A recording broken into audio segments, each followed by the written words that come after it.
गुरु प्यारी साध संगत जी, आज फिर से एक सुंदर सी साखी आप सभी को सुनाने जा रही हूँ।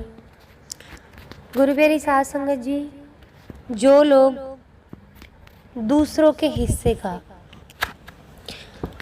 खाते हैं और दूसरे का हक मार लेते हैं, उनकी क्या दशा होती है। कई लोग ऐसे होते हैं कि दूसरों से कर्ज ले लेते हैं और जो कर्जा देने वाला है, मान लीजिए अचानक से उसकी मौत हो जाए, तो वो बड़े खुश हो जाते हैं कि अब कर्जा लेने वाला रहा ही नहीं, और सोचते हैं अब तो हमारा जीवन सफल है, कर्जा भी हमें मिल गया और कर्जा लेने वाला भी नहीं रहा, तो बड़े मज़े आ गए। लेकिन जो लोग इस तरह से कर्जे लेते हैं, उनके साथ क्या होता है, आज की साखी से हमें पता चल जाएगा। और किस तरह से हमसे वो लोग कर्जा लेने के लिए वापस आते हैं। इसलिए बेहतर है कि जिस जन्म में हम किसी से कर्जा ले रहे हैं, उसी जन्म में हम उनका कर्जा वापस कर दें। ये कर्मों का लेना देना है, अगर हमने लिया है तो हमें वापस देना भी पड़ेगा। ये परमात्मा ने लिखा हुआ है और इसे कोई बदल नहीं सकता।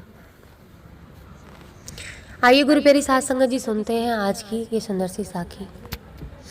ये कहानी है एक फौजी की, जिसके ना माँ थी ना बाप, ना उसकी शादी हुई थी, ना ही बच्चे, और ना भाई था कोई, ना बहन थी। अकेला ही कमा कमा के फौज में जमा कर रहा था। तो थोड़े ही दिन में एक सेठ जी फौज में माल सप्लाई करते थे। उनकी जान पहचान उस फौजी से हो गई। सेठ जी ने कहा, तुम्हारे पास पैसा है, वो उतने के उतना ही पड़ा रहेगा, तुम मुझे दे दो, उधार दे दो, मैं कारोबार में लगा दूंगा तो पैसा बढ़ जाएगा, इसलिए तुम मुझे दे दो। यहाँ तो पड़े पड़े तुम्हारा पैसा किस काम आएगा, वहाँ कम से कम पैसे से पैसा बढ़ तो जाएगा। फौजी ने सेठ जी को तुरंत पैसा दे दिया। सेठ जी ने कारोबार में लगा दिया। कारोबार उनका चमक गया, खूब कमाई होने लगी, कारोबार बढ़ गया। थोड़े ही दिन में लड़ाई लग गई। लड़ाई में फौजी घोड़ी पर चढ़कर लड़ने लग गया।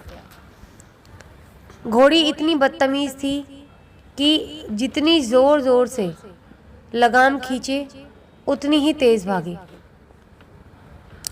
खींचते खींचते उसके गलफड़ तक कट गए, लेकिन वो दौड़कर दुश्मनों के गोल में जाकर खड़ी हो गई। दुश्मनों ने वार किया, फौजी भी मर गया, घोड़ी भी मर गई। अब सेठ जी को मालूम हुआ कि फौजी मर गया, तो सेठ जी बहुत खुश हुए, और उनका मन इस बात से ज़्यादा खुश हुआ कि उससे फौजी का कोई वारिस नहीं था। अभी पैसा किसको देना है, अभी मेरे पास रहेगा और मेरा कारोबार भी चमक गया, ये पैसा भी मेरे पास हो गया, लेने वाला भी नहीं रहा। तो सेठ जी बहुत खुश हो गए। तब तक कुछ ही दिन के बाद सेठ जी के घर में बहुत सारी खुशियाँ आई, यानी कि उनके घर बेटा पैदा हो गया। सेठ जी बहुत खुश हुए, खूब पैसा हो गया उसके पास, कारोबार भी हो गया, लड़का भी हो गया, लेने वाले भी मर गए। सेठ जी बहुत खुश। तब तक वो लड़का बड़ा होने लगा। बच्चा बहुत होशियार था, पढ़ने में समझदार था। सेठ जी ने उसे पढ़ाया लिखाया। जब तक वो पढ़ लिख कर बड़ा हो गया, तो सेठ जी सोचने लगे कि अब कारोबार संभाल लेगा। लेकिन एक तरफ सेठ जी की बहू कहने लगी, यानी कि उनकी जो पत्नी थी, वो कहने लगी कि चलो अब इसकी शादी कर देते हैं। उनके कहने पर बहू रानी ले आई घर में, दुल्हन आ गई। अब उसने सोचा कि चलो बच्चे की शादी हो गई, अब कारोबार संभाल लेगा। लेकिन कुछ दिन बाद बच्चे की तबीयत खराब हो गई। अब सेठ जी डॉक्टर के पास, हकीम के पास, वैद्य के पास दौड़ रहे थे। वैद्य जी जो दे रहे हैं, दवा खिला रहे हैं, और दवा असर नहीं हो रही है। बीमारी बढ़ती जा रही है, पैसा बर्बाद हो रहा है और बीमारी बढ़ती ही जा रही है। रोग सही ही नहीं हो रहा है, पैसा बर्बाद होता चला गया। आखिर में डॉक्टर ने कह दिया कि ला इलाज बीमारी है, इसको अब असाध्य रोग हो गया है, ये बच्चा 2 दिन में खत्म हो जाएगा। डॉक्टर के जवाब देने पर सेठ जी बहुत निराश हुए। बच्चे को लेकर रोते हुए आ रहे थे। रास्ते में एक आदमी मिला, कहा, अरे सेठ जी क्या हुआ, बहुत दुखी लग रहे हो। सेठ जी ने कहा, ये बच्चा जवान था, हमने सोचा बुढ़ापे में हमारी मदद करेगा, अभी बीमार हो गया, शादी होते ही हमने इसके लिए खूब पैसा लगा दिया, जिसने जितना मांगा उतना ही दिया, लेकिन आज डॉक्टरों ने जवाब दे दिया अब ये नहीं बचेगा, लाइलाज मर्ज है इसको, अब ले जाओ घर, 2 दिन में मर जाएगा, ये डॉक्टर्स ने कह दिया है। आदमी ने कहा, अरे सेठ जी तुम घबराते क्यों, मेरे पड़ोस में वैद्य जी है, 2 आने की पुड़िया खाकर मुर्दा भी उठकर खड़ा हो जाता है, जल्दी से तुम वैद्य जी की दवा ले आओ। सेठ जी दौड़ कर गए, 2 आने की पुड़िया ले आए और पैसा दे दिया। पुड़िया ले आए, बच्चे को खिलाई, बच्चा पुड़िया खाते ही मर गया। जब बच्चा मर गया, अब सेठ जी रो रहे हैं, सेठानी भी रो रही है, और घर में बहुरानी और पूरा गांव भी रो रहा है। गांव में शोर मच गया कि बहुरानी सेठ की, यानी कि बहुरानी की और सेठ की कमर जवानी में टूट गई। सब लोग रो रहे हैं। तब तक एक महात्मा जी आ गए। उन्होंने कहा, भैया क्या रोना धोना मचा रखा है। तो लोग बोले कि इस सेठ का एक ही जवान लड़का था, वो भी मर गया, इसलिए सब लोग रो रहे हैं, सब दुखी हैं। महात्मा बोले, सेठ जी रोना क्यों है। बोले, महाराज जिसका जवान बेटा मर जाए वो रोएगा नहीं तो क्या करेगा। बोले, तो आपको रोना क्यों। सेठ जी बोले, मेरा बेटा मरा तो और रोना किसको। कहने लगे, अरे सेठ जी उस दिन तो आप बड़े खुश थे। सेठ बोले, किस दिन। तो महात्मा बोले, जिस दिन फौजी ने पैसा दिया था। क्या। सेठ जी बोले, हाँ कारोबार के लिए पैसा मिला था तो खुश तो होना ही था मेरे को। फिर वो संत बोले कि उस दिन तो आपकी खुशी का कोई ठिकाना नहीं था। अब इस पर बोला सेठ, किस दिन।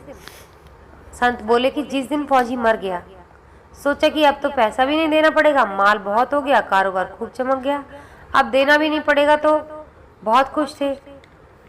तो सेठ जी बोले हाँ महाराज खुश तो था।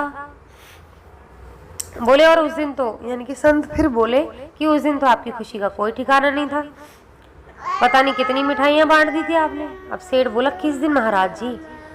तो वो महाराज जी बोले कि अरे जिस दिन लड़का पैदा हुआ था। तो सेठ बोला कि लड़का पैदा होता है तो सब लोग खुश होते हैं, मैं भी हो गया, तो क्या बात है इसमें। तो उन्होंने बोला महात्मा जी ने कि उस दिन तो खुशी से आपके पैर जमीन पर नहीं पड़ रहे थे। अब सेठ जी बोले, अब किस दिन की बात कर रहे हैं आप। तो महात्मा जी बोले, अरे जिस दिन बेटा ब्याहने जा रहे थे। तो सेठ बोला कि महाराज बेटा ब्याहने दुनिया खुश होती है, हर आदमी खुश होता है, मैं क्यों नहीं खुश होऊंगा, इसमें दुख वाली क्या बात थी। तो इस पर महात्मा जी बोले, जब इतनी बार खुश हो लिए तो जरा सी बात पे रो क्यों रहे हो। तो सेठ एकदम से लाल पीले हो गए गुस्से में, और उनको लगा कि ये संत पागल तो नहीं हो गया, किस तरह की बातें मुझसे कर रहा है। सेठ बोला गुस्से में कि महाराज जी ये जरा सी बात है क्या, मेरा जवान बेटा मर गया, जरा सी बात है आपके लिए। तो इस पर महाराज जी बोले कि अरे सेठ जी, वही फौजी पैसा लेने के लिए बेटा बनकर आ गया है, जिसके पैसे आपने लिए थे पढ़ने में, लिखने में, खाने में, पहनने में और शौक में, श्रृंगार में जितना लगाना था लगाया, शादी ब्याह में सब लग गया, और ब्याज लगाकर डॉक्टर को दिलवा दिया। अब जब 2 आने पैसे बच गए तो उसने वैद्य को दिलवा दिया और पुड़िया खा के चल बसा। जब कर्मों का लेन देन पूरा हो गया तो वो चला गया। सेठ जी ने कहा, हमारे साथ तो कर्मों का लेन देन था, चलो हमारे साथ तो जो हुआ सो हुआ, लेकिन वो जवान बहुरानी घर में रो रही है, जवानी में उसको धोखा देकर विधवा बनाकर चला गया, उसका क्या जुर्म था, उसके साथ ऐसा गुनाह क्यों किया उसने। महात्मा बोले, ये वही घोड़ी है जिसने जवानी में उसको धोखा दिया, इसने भी जवानी में उस फौजी को धोखा दिया था, दुश्मनों के बीच ले जाकर खड़ा कर दिया था। तो गुरु प्यारी साध संगत जी, ऐसा ही होता है जब हम किसी को धोखा देते हैं किसी जन्म में, या हम किसी के साथ बुरा करते हैं, किसी के साथ किसी का कर्जा लेते हैं और वापस नहीं करते, या किसी के हक की कमाई खाते हैं, हम किसी के साथ जो भी बुरा करते हैं वो अगले जन्म में हमें ब्याज लगा कर देना पड़ता है, और इतना दुख होता है कि हम उस दुख से कभी बाहर नहीं आ पाते हैं। तो जो है जिस जन्म का है उसी जन्म में आप चुका दीजिए, दुख किसी को दीजिए मत, नहीं तो आपके दुखों का अंत किसी भी जन्म में नहीं होगा।